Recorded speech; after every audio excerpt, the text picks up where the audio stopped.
is a Dieselpumpuk UK flywheel. It's still covered in amniotic fluid. Hang on, I'll give it a little dab off.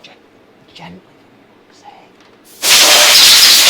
Today, we're going to tell you a story about flywheels. Join me at the back of this engine. So a flywheel, I'm sure you all know at home, is a weighted cylindrical thing that's on the back of a crankshaft. And it helps. It helps with the balance of the engine, and it helps to keep the engine stable at running speeds that are quite low. Using this billet pump, because that's necessary to spin the flywheel, we're going to show you how a flywheel spins on the back of an engine. Are you ready for this? Wow, that battery is really quite flat. I am mesmerised by the spinning flywheel. You would be mesmerised if you saw how I had to clean it for you for this video.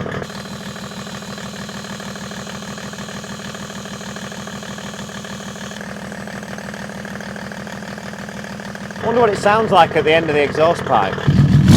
Oh yeah. Sounds nice. This has got nothing to do with flywheels, but keep watching, it's going to get more interesting. I'm going to try and make flywheels sound interesting, which isn't very easy because they're spinning things that go on the back of an engine and no one ever sees them. However, at Dieselpumpuk UK here in England, we make our flywheels with our own equipment. And I'm going to show you a few different versions that we make and the processes that they go through. The one that I was showing you in the beginning of this video is an aluminium flywheel. We have to make a variety of flywheels because we do lots of different adapter kits that go on the back of 606 engines. So you can mount all kinds of different gearboxes. The idea being that you can mount an OM606 engine into a multitude of different vehicles. So the aluminium flywheels are generally the thicker ones to reduce weight. Now, when we make our adapter kits, we always make a flywheel that's correct for the application. We never adapt one flywheel to fit on a different engine using an adapter, because that's dangerous, and I know that that does exist, but you won't see that coming out of Dieselpumpuk UK. Aluminium, these are the billets here for the aluminium flywheels, and this is how they go into the machine. We've got two different versions. I actually think they are for a torque converter adapter, which looks like a great big bell. The ones that we're showing you today are these, which I would call a long shaft flywheel. It's quite a short flywheel because it's designed for a long gearbox input shaft. We use these in things like our Land Rovers, and they also get used in older Mercedes gearboxes which have a long input shaft in them. And these are made out of steel. And the interesting pattern that you see on the back is designed to accept a factory flex plate, which basically allows you to use the original trigger points if you've got an EDC pump. Shall we see how this one's made? Follow me over to the CNC machine. This CNC machine behind me has a 30 horsepower motor. The machine itself weighs nearly 9 tons. It's a proper heavy duty piece of kit. HD. It stands for heavy duty, not Harold's dick. So inside, you can see a flywheel that's partly machined through. The flywheel goes through two ops. How it starts off is like this. So a great big piece of steel like this gets put into that round vise. It gets machined on this top side, first of all, and then when that machining's done, it then gets flipped and put back into the vise and machined on the back side to put that pretty pattern in. Should we see it doing a little bit of that? It's going to squirt loads of coolant, which makes it hard for you to see at home. Or is it now not going to be here? Blah, blah, blah, reference point, MD, start that. Two problems. It's a computer and it hates me. Remember that line, N700, because we're going to have to reset and start again. You're supposed to... N700. You were paying attention. You're never paying attention. Too. But will it execute it on the actual positional? I bet it says no. We might be all right. We're one step behind, but for the process of... Oh, well, actually, for the process... It won't stop squirting. Don't you hate it when that happens? It's doing a bit of drilling. We'll turn the coolant back on just to make it happy. There we go. So basically, it's now doing a bit of machining. This particular op lasts around about an hour and a half, and it takes off 10 kilos of material. Do you want to see where the material goes? Follow me. swath is travelling along a conveyor. If you look in there, look, if you zoom in that hole, it's going up this and then falling in there. And then, when that's full, it goes into a massive bin outside and gets recycled, which means we're doing our bit for the environment. Right, now follow me on to the balancing stage. I know what you're thinking. Hang on, I bought my flywheel from another company that supplies 606 parts. Was it even balanced? I don't know. Maybe you should ask them that. But this is how we balance ours. Because this is such a high budget production, I've got just the one mic, so I'm going to be doing a bit of traversing. Right, Paul, how to balance a flywheel. We're going to try and make this look really interesting. Yeah. This machine here is a balancing machine, and it allows us to put that flywheel on there. It's on a pre-made spigot shaft, which keeps it perfectly central, and it allows us to spin it at high speed and find out whether it's really balanced or not. Paul's just going to bolt it on, and then we're going to spin it at 8 billion miles an hour. Do you realise how hard it is to make a flywheel video seem entertaining? This is a bit of British engineering going on here. This is an English man, and he's using he's using an American tool. Yeah. American tools, we're all right with that. We like an American tool now and then. Right, we have correctly torqued down the flywheel. Notice the way he used his torque wrench. I thought that was quite professional. I wouldn't be using an impact gun on a flywheel balancer. That wouldn't be a very good thing to do, would it? Those are there just for show. We're going to turn it on. And by turn it on, I mean the flywheel balancer, not the operative. Have a little sneaky look. You see it spinning? Don't put your fingers in there. You know what the old saying is, don't you? Don't put your fingers where you wouldn't. So what have we got? 3.5. A total of 337 degrees. 3.563 grams at 337 degrees out of balance. Now, to give you an idea, manufacturers tend to balance to within 10 grams. Checking some OEM flywheels and doing a bit of research, it seems that 10 grams is about the norm for a flywheel of that size, which I thought seemed a lot. We tend to balance to 3.5 to 3.5, it will pass.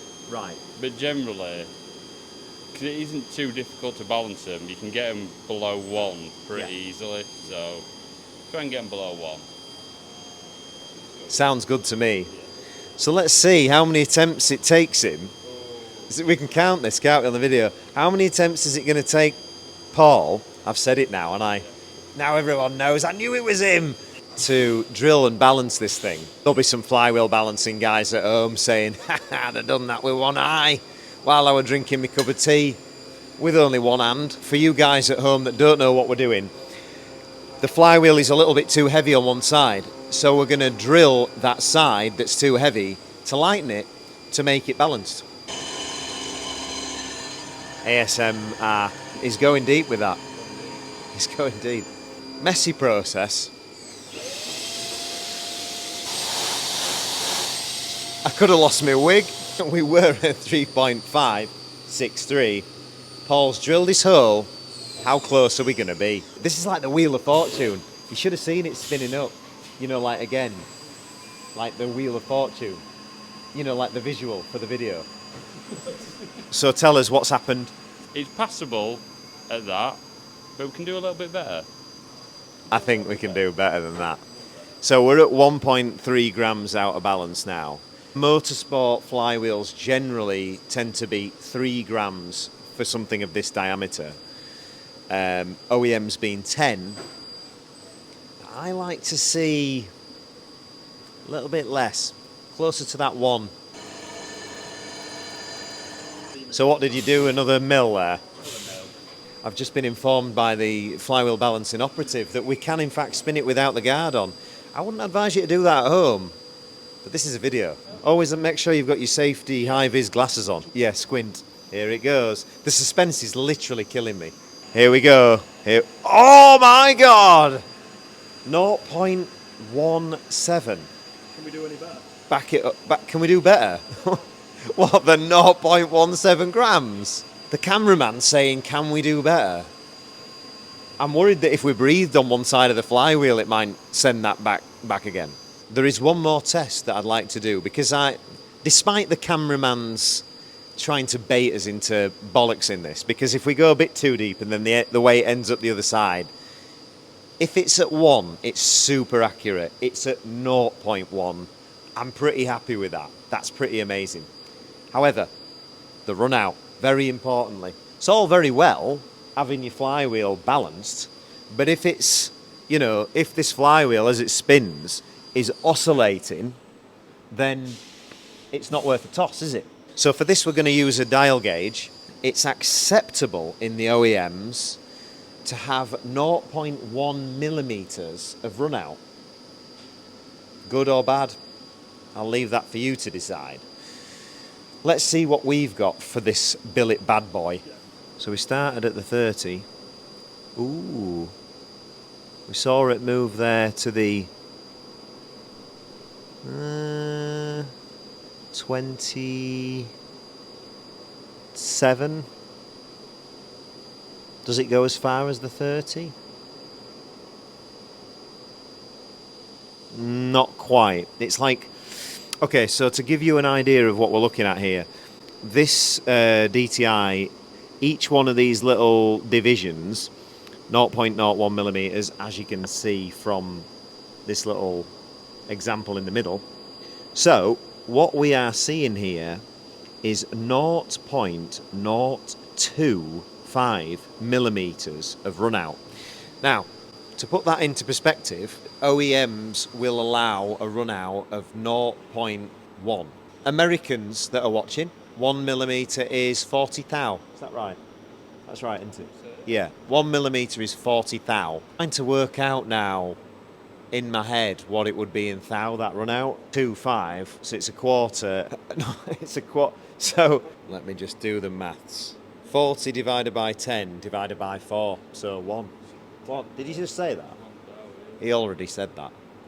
He was on it. One thou run out. But don't hold me to it. If you were wanting or pushing to get that even tighter a tolerance, potentially grinding might be an option.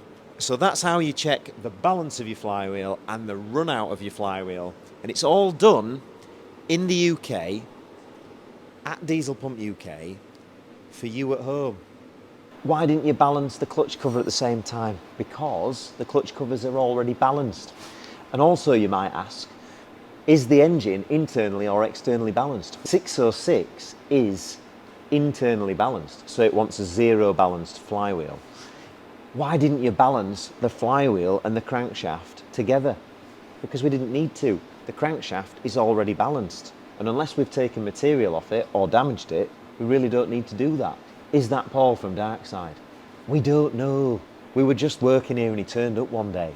What's amniotic fluid? Again, I'm not a doctor, I don't know. Yes, yeah, you can buy a billet pump on the website and you can have it shipped worldwide, just like our flywheels and adapters. For the final step in this process, the flywheels, especially these steel ones, or any steel products we make, they get covered in this. This is rust guard, a waxy, oil-based substance that prevents our steel components from corroding after they've been machined. So that if this gets bagged and it stays on the shelf for a month or so, it's not going to arrive at the customer all rusty.